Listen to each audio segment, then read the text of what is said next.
From the album Do You Like My Tight Sweater, that was Moloko with Fun For Me, wrapping up tonight's show. Before we go, I'd like to tell you a little bit about the legendary British ska band, Madness.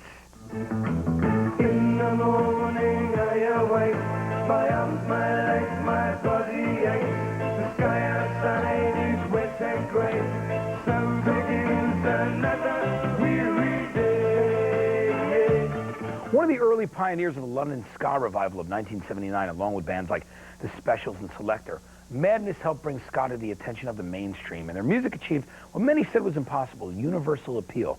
Fans of all ages and musical preferences were drawn to the band's infectious pop sound by songs like Our House, One Step Beyond, Grey Day, My Girl, It Must Be Love, and many more. The departure of keyboardist Mike Barson in 1983 was the beginning of the end for the band, and they broke up a few years later in 1986, although a reincarnation of sorts called the Madness carried on for a little longer, and there were offshoots like the Nutty Boys.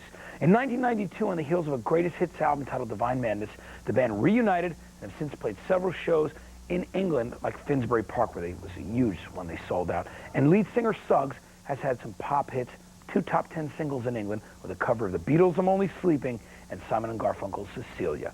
One of the greatest legacies of Madness is how popular they remain, especially in Great Britain, and how many of today's they've influenced, like, you know, No Doubt, Mighty Mighty Boss Tones, Fishbone, Real Big Fish, and so many others. We're going to leave you tonight with the title track of their 1979 debut album, One Step Beyond. Enjoy it. I'll see you next Sunday at midnight for 120 minutes on Matt Pinfield Tonight. Have a great week, all right?